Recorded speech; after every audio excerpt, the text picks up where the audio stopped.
بلال آپ نے یہ کیا کیا؟ حضرت بلال رضی اللہ تعالی عنہ نے عرض کیا یا رسول اللہ صلی اللہ علیہ وسلم جس ذات نے آپ صلی اللہ علیہ وسلم کو سلایا اس نے مجھے بھی سلا دیا۔ تبسم فرمایا اور حکم دیا تم آزان دو۔ آزان دی گئی، آپ صلی اللہ علیہ وسلم نے نماز ادا کروائی اور پھر فرمایا تم جب نماز بھول جاؤ تو پھر جس وقت یاد آئے اسی وقت پڑھ لو، یہ ہے شریعت۔ حضرت حذیفہ بن یمان رضی اللہ تعالی عنہ سفر کر رہے تھے، کفار جنگ بدر کے لیے مکہ سے نکلے، کفار نے راستے میں حضرت حذیفہ رضی اللہ تعالی عنہ کو گرفتار کر لیا۔ آپ سے پوچھا گیا آپ کہاں جا رہے ہیں؟ حضرت حذیفہ رضی اللہ تعالی عنہ نے عرض کیا مدینہ منورہ۔ کفار نے ان سے کہا اگر آپ وعدہ کرو آپ جنگ میں شریک نہیں ہوں گے تو ہم آپ کو چھوڑ دیتے ہیں۔ حضرت حذیفہ رضی اللہ تعالی عنہ نے وعدہ کر لیا۔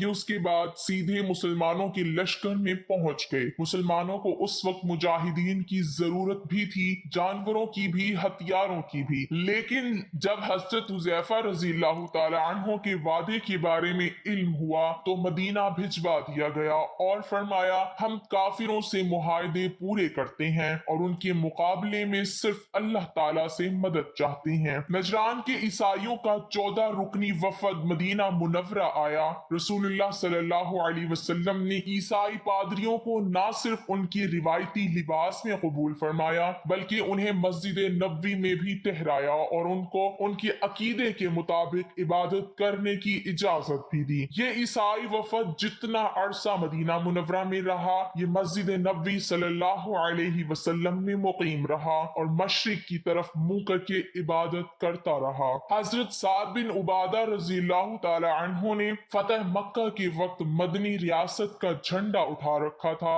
یہ مکہ میں داخل ہوتے وقت جذباتی ہو گئے اور انہوں نے حضرت ابو سفیان رضی اللہ تعالی عنہ سے فرمایا آج لڑائی کا دن ہے، آج کفار سے جی بھر کے انتقام لیا جائے گا۔ رحمت للعالمین صلی اللہ علیہ وسلم نے سنا تو ناراض ہو گئے، ان کے ہاتھ سے جھنڈا لیا، ان کے بیٹے قیس رضی اللہ تعالی عنہ کے سپرد کیا اور فرمایا نہیں آج لڑائی نہیں، رحمت اور معاف کرنے کا دن ہے۔ مدینے میں تھے تو مکہ میں قحط پڑ گیا، مدینہ سے رقم جمع کی، خوراک اور کپڑے اکٹھے کیے اور یہ سامان مکہ بھجوایا اور ساتھ ہی اپنے اتحادی قبائل کو ہدایت کی مکہ کے لوگوں پر برا وقت ہے، آپ لوگ ان سے تجارت ختم نہ کریں۔ مدینہ کے یہودی اکثر مسلمانوں سے یہ بحث چھیڑ دیتی تھی نبی اکرم صلی اللہ علیہ وسلم فضیلت میں بلند ہیں یا حضرت موسیٰ علیہ السلام؟ یہ معاملہ جب بھی دربار رسالت میں پیش ہوتا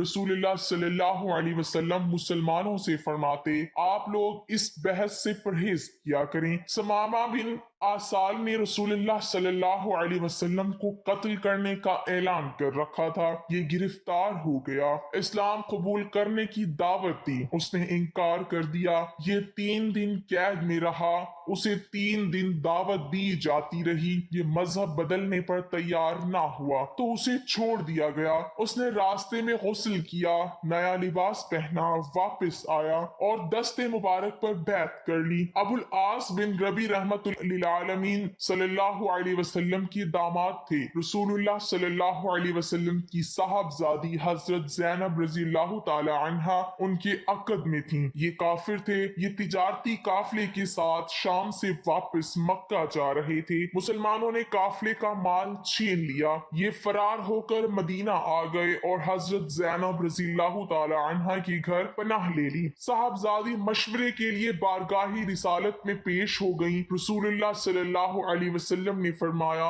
ابو العاص کی رہائش کا اچھا بندوبست کرو مگر وہ تمہارے قریب نہ آئے کیونکہ تم اس کے لیے حلال نہیں ہو۔ حضرت زینب رضی اللہ تعالی عنہا نے عرض کیا ابو العاص اپنا مال واپس لینے آیا ہے، مال چھیننے والوں کو بلایا اور فرمایا گیا یہ مال غنیمت ہے اور تم اس کے حقدار ہو، لیکن اگر تم مہربانی کر کے ابو العاص کا مال واپس کر دو تو اللہ تبارک و تعالی تمہیں اجر دے گا۔ صحابہ کرام نے مال فوراً واپس کر دیا۔ حضرت عائشہ صدیقہ رضی اللہ تعالی عنہا نے ایک دن رسول اللہ صلی اللہ علیہ وسلم سے پوچھا زندگی کا مشکل ترین دن کون سا تھا؟ فرمایا وہ دن جب میں طائف گیا اور لوگوں نے شہر کے بچے جمع کر کے مجھ پر پتھر برسائے، میں اس دن کی سختی نہیں بھول سکتا۔